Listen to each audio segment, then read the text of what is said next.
ब्रजवासी तो आज दब जाएंगे। सो एक युक्ति निकाली, मैया से बोले माता भार अधिक है, लल्ला देखो दबा जा रहे, कछु करो पूजा पाठ। बोले कौन सा पूजा पाठ? अरे कन्या पूजन करो, देवी का आह्वान करो, शक्ति का आह्वान। बोले कन्या, अब हड़बड़ाए मैया।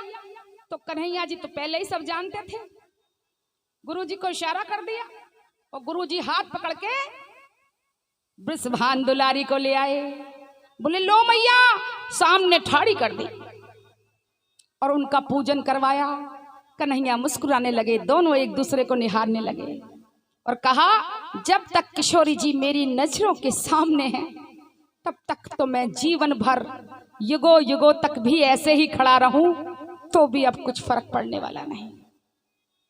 लेकिन भगवान ने सारा का सारा श्रेय भक्तों खुद को नहीं दिया, ये सारा श्रेय ब्रजवासियों को दे दिया कि कुछ माखन को बल बढ़ो।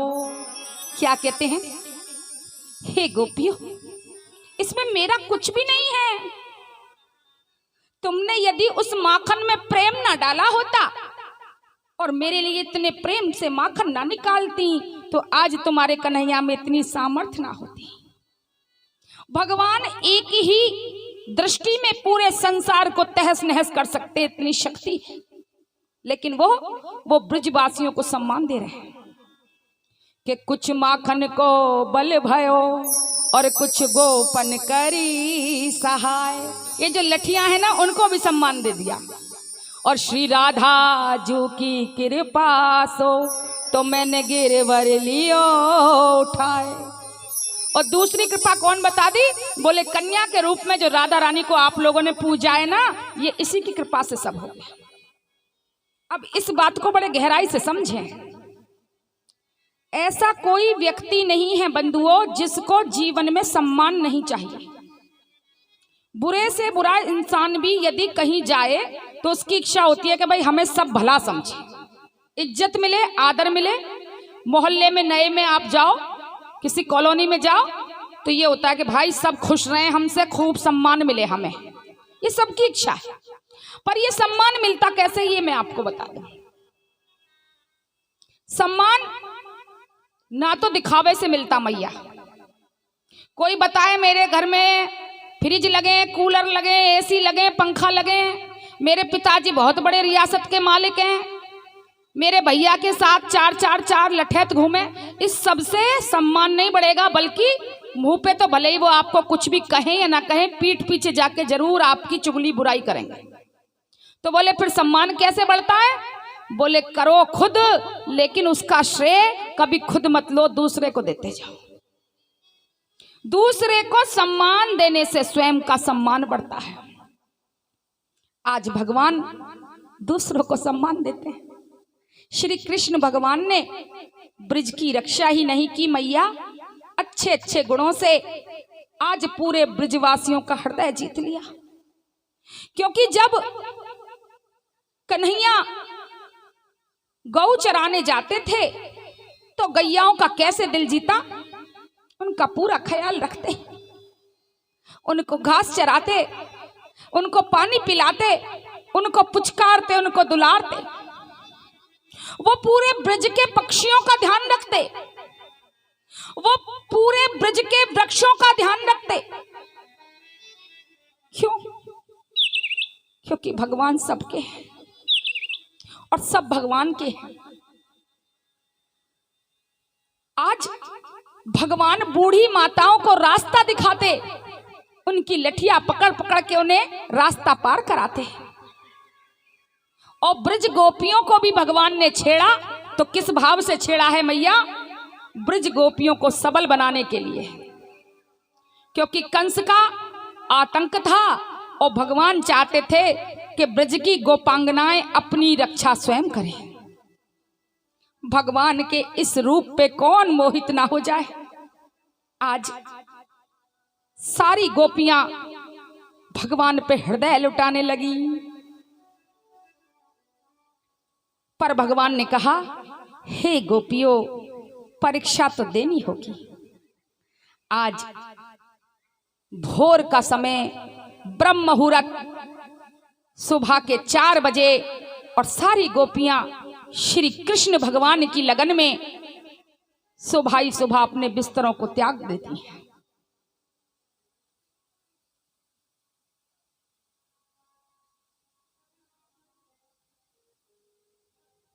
बच्चों बात कर लो पहले, फिर कथा कह लेंगे, ठीक है? कर ले आप कथा, आप तो नहीं करोगे ना बात? Very good, good boy, good girl. तो आज सुबह 4 बजे ब्रह्म मुहूर्त के समय में कहते हैं ना, गोपी ने कोई पूजा नहीं करी, लेकिन साहब प्यार से बढ़ के दूसरी पूजा भी नहीं होती। प्यार तो पत्थर को भगवान बना देता है। श्री राधे सभी भक्तों का स्वागत, कल्याण हो। आज देखो ये सूरजपुर से आए हुए हमारे सत्य प्रकाश जी, ये हमारे यजमान भी हैं। जल्दी इनके घर भी भागवत जी जाने वाली है, संकल्प हो चुका है इनका। बोलिए बाके बिहारी लाल की जय। तो आज कहते हैं गोपियों ने कोई मंत्र तंत्र नहीं किया, तो बोले फिर गोपियों को भगवान की प्राप्ति कैसे हुई? तो गोपियों के 2 गुण हैं बंधु, बड़े ध्यान दे के सुने, क्योंकि गोपियों को प्रेम की ध्वजा कहा जाता है और भक्ति की आचार्य कहा जाता है।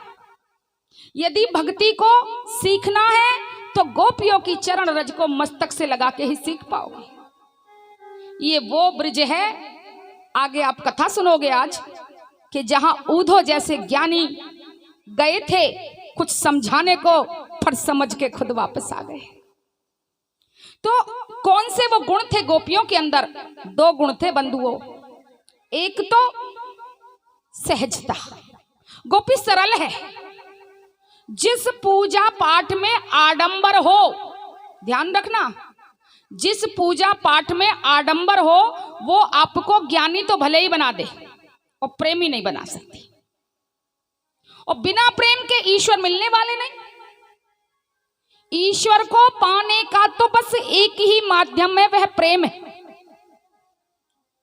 दूसरी क्या थी? लगन। लगन कैसी? गोपी भगवान से क्या मांगती है? प्रभु, कभी गोपी ने ये नहीं मांगा कि कृष्ण आप हमें मिल जाओ। क्यों? मेरे सरकार की जाने क्या इच्छा है, जाने सरकार क्या चाहते हैं। गोपी ने क्या मांगा सदा? सरकार हम आपकी हो जाएं,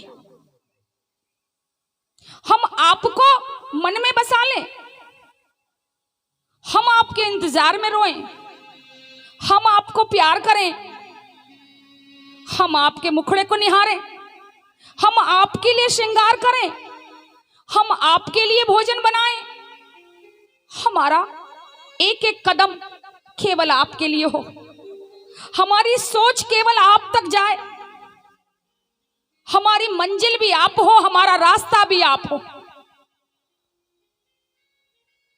जब मुझ में मेरा मैं ना रहे, सब कुछ आप हो जाओ। और भागवत जी इसी मैं और मेरे के नाश करने वाली कथा है। भक्ति देखो 2 चीजों से टिक सकती है बंधु।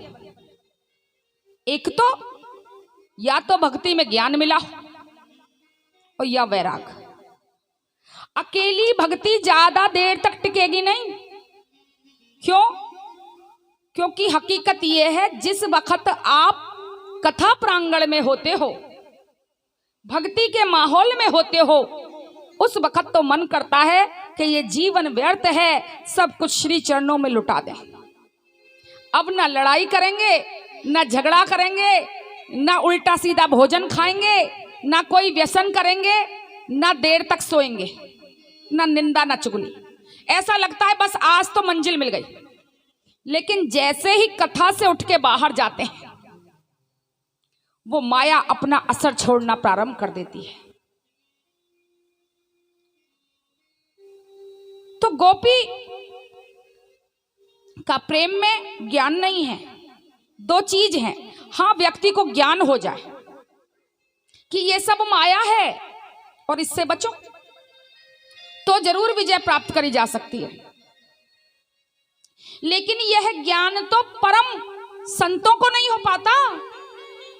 क्यों नहीं हो पाता?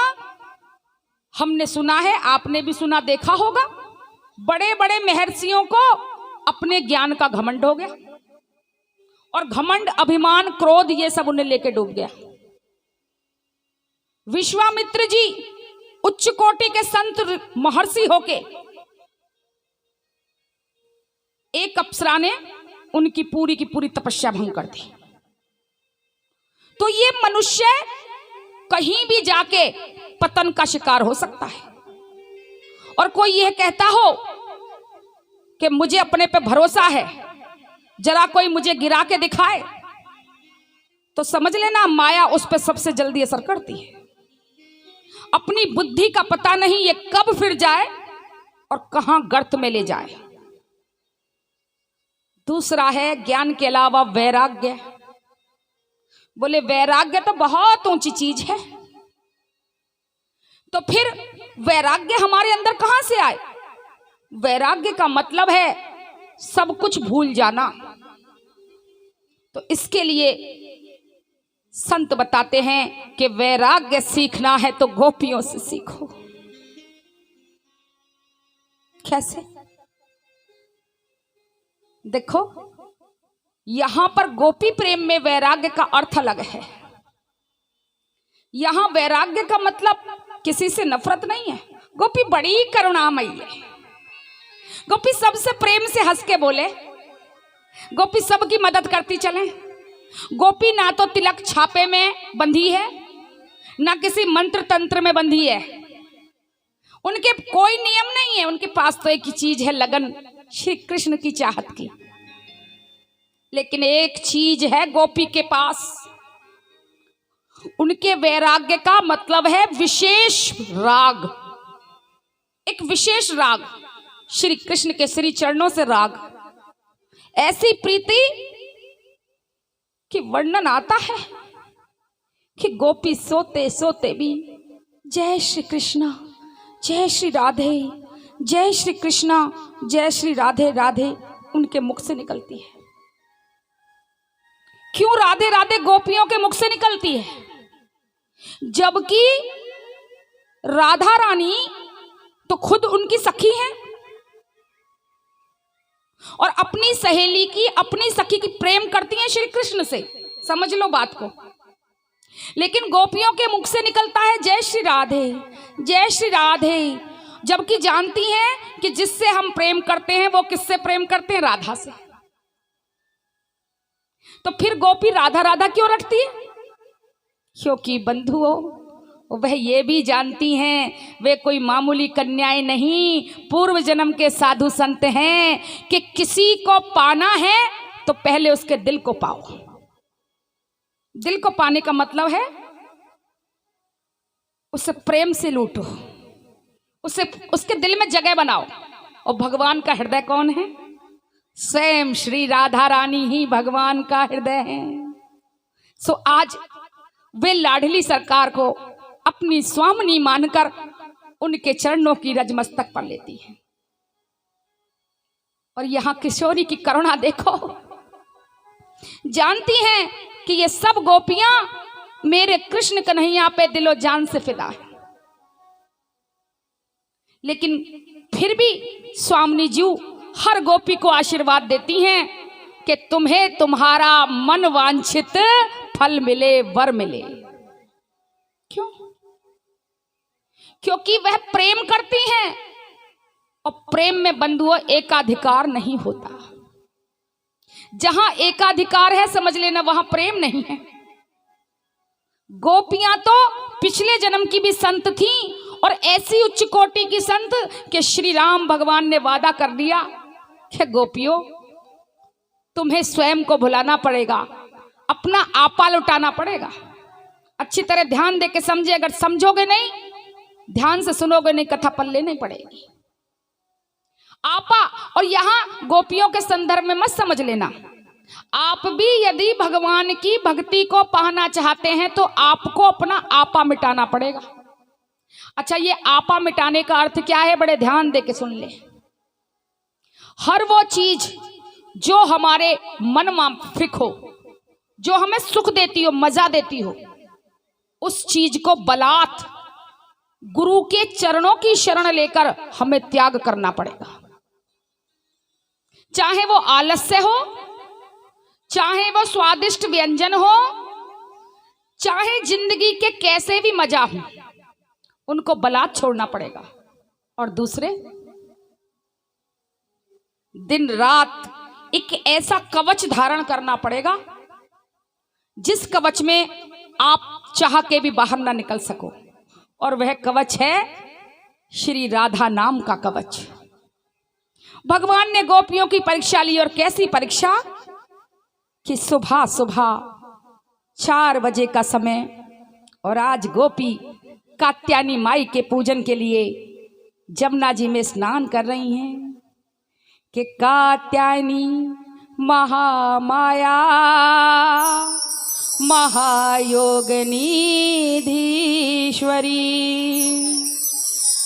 नंद गोप सुतम देवी पति में कुरते नमा। हे माँ कात्यायनी, श्री कृष्ण भगवान को हमारा पति बना दो, सबकी इच्छा है। लेकिन यहां पर पति का अर्थ समझ लो, क्योंकि संसारियों की दूषित सोच वहीं पहुंचेगी, इससे ऊपर उभरेगी नहीं। क्योंकि इन आंखों से, इन कानों से जो आप सुन सकते हैं, समझ सकते हैं, देख सकते हैं, आपको उतना ही दिखाई देगा। लेकिन यहां पति का अर्थ क्या है? मैंने आपको बताया, ये सब गोपी हैं, साधु संत। और यहां पति का अर्थ है कि श्री कृष्ण ही हमारे स्वामी हो जाएं, हमारी जिंदगी के मालिक हो जाएं, हम उन्हीं के नाम का तिलक करें, हम उन्हीं की सुहागन हो, उन्हीं के नाम के वस्त्र धारण करें, और उन्हीं की याद में हमारे प्राण जाएं। कभी गोपी ने ये वाले पति पत्नी का रिश्ता मत समझ लेना। यहां तो 7 वचन होते। पहले पंडित जी पहले फेरे कराते हैं और एक कंप्रोमाइज होता है।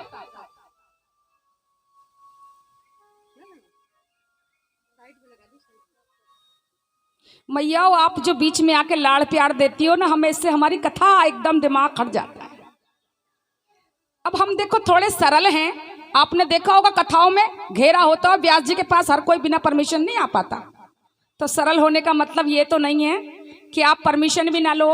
हाँ, आपका लाड़ है, मैं समझती हूँ, पर कथा कहीं की कहीं पहुंच जाती है।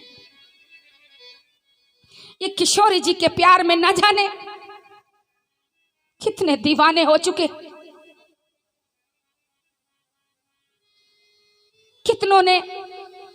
आज भी ऐसा नहीं है कि संत महाराज गोपी बन के तब आए थे। आज भी आप ब्रज में जाके देखो, बरसाने में जाके देखो, वृंदावन में जाके देखो, ना जाने कितने पुरुष स्त्री वेश धारण करके वहां किशोरी जी की सेवा में घूमते हुए नजर आएंगे, गोपी वेश में नजर आएंगे। उन्हें होश नहीं है अपना।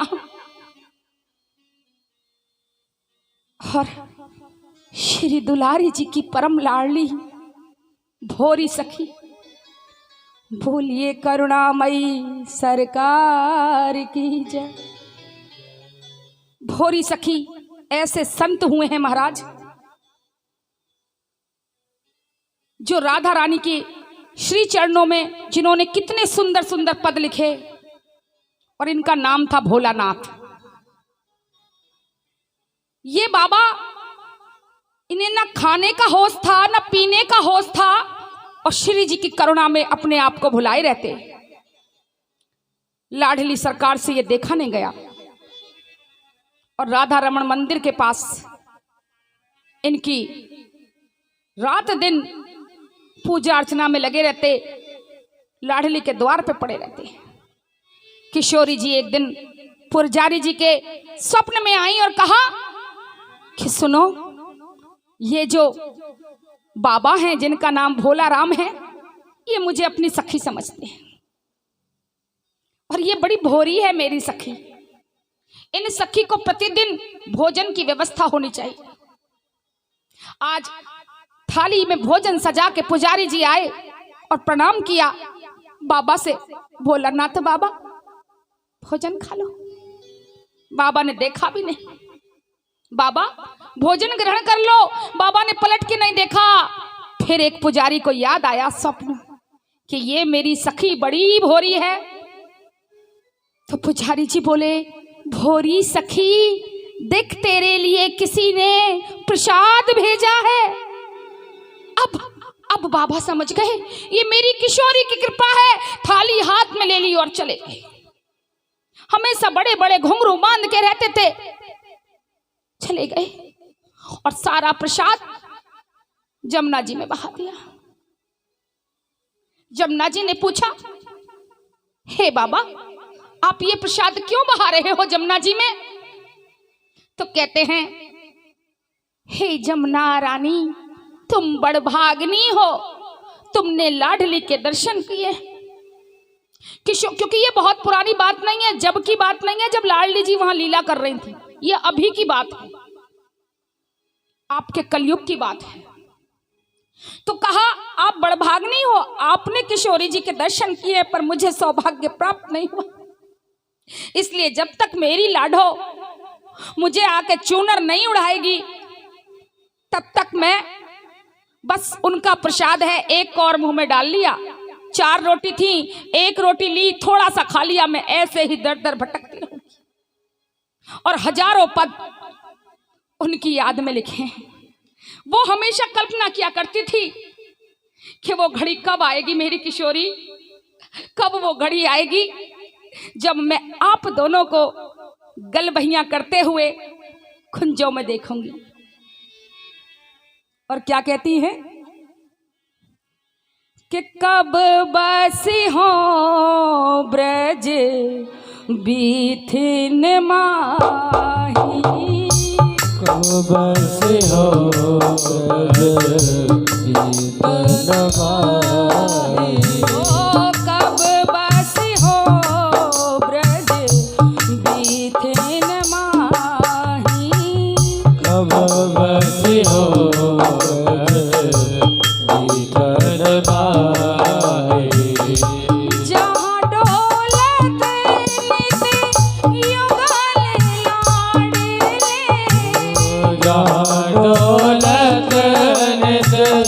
युगल लाडले, जहाँ डोलत नित युगल लाडले, जहाँ डोलत नित युगल लाडले।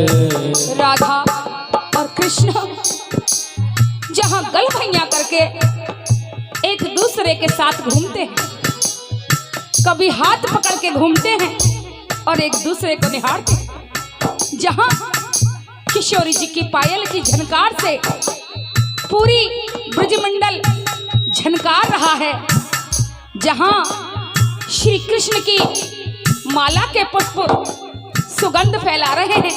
हे किशोरी मुझे उस ब्रज के दर्शन कब होंगे जहाँ भी हरा